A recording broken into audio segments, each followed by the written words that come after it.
Match Sarreguemines-Pagny-sur-Moselle. Les joueurs du SFC auront joué ce match jusqu'au bout, eux qui voulaient se rattraper après une dernière rencontre ratée. Même si le SFC ouvre le score, Pagny-sur-Moselle ne se laisse pas faire et s'impose. Voici le résumé du match.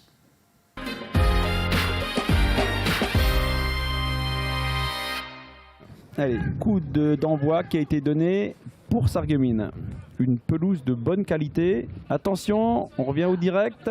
Ballon qui profite au Pagnotin, une première frappe très bien dégagée, énorme frappe. Metin Karayer qui s'en joue, va pas falloir prendre trop de risques. Et c'est Saïd Daza qui profite de sa vitesse là-bas pour entrer dans la surface, éliminer le gardien, une frappe, un but, une action individuelle de Saïd Daza.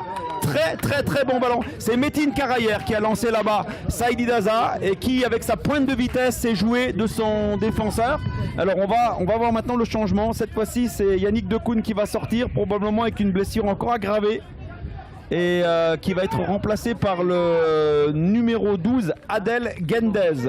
Attention là-bas, joli crochet et frappe qui rebondit sur le poteau. Encore une grosse occasion du côté de Pagny. C'est pas terminé, on est toujours dans la surface. Une frappe encore, et c'est le but.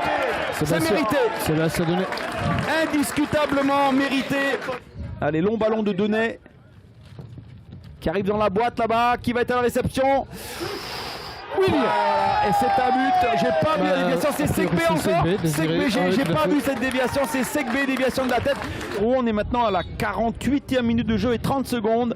But de Segbé, cette fois-ci, c'est Pagny qui a pris l'avantage. Alors je peux vous dire que l'ambiance dans le vestiaire sarregueminois était vraiment terrible parce que les joueurs étaient abattus évidemment par ce deuxième but.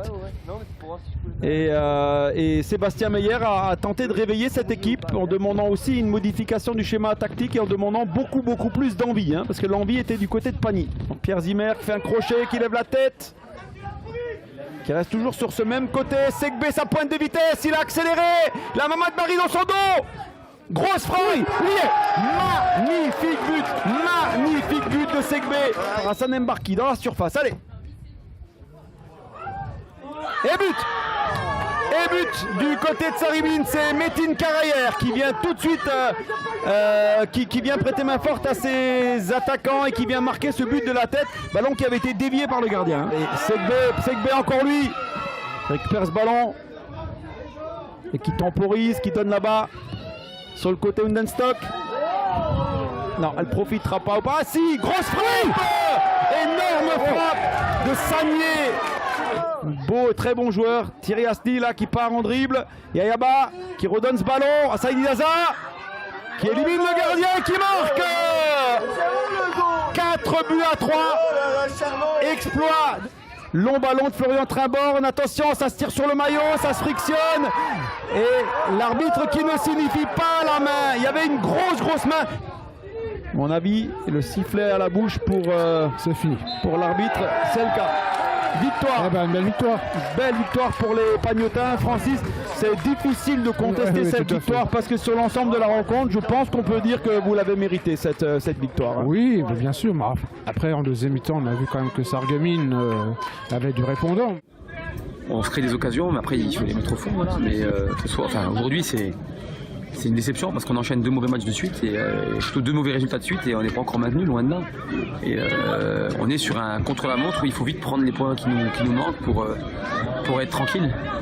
Et donc aujourd'hui on n'a pas fait le match qu'il fallait face à une équipe qui était vertueuse avec beaucoup d'agressivité, une vraie équipe dans le sens où on sent qu'ils sont très solidaires les uns par rapport aux autres. Nous aujourd'hui on a eu beaucoup de mal à retrouver une équipe avec les mêmes vertus qu'on a pu montrer en Coupe de France ou sur certains matchs de CFA2, donc c'est ça qui me dérange le plus, la défaite. Ça peut arriver, mais ça fait quand même 2 matchs où j'ai le sentiment qu'on perd alors qu'on ne joue pas les matchs. Ça me dérange. Et vous l'avez remarqué, le résultat du match est bien de 4-3. On fait le point sur le classement. Sarreguemines est provisoirement à la 5e place. Rien n'est encore joué puisque certaines équipes ont 4 matchs de retard. Nous vous tiendrons régulièrement informés de l'évolution du classement. Voilà.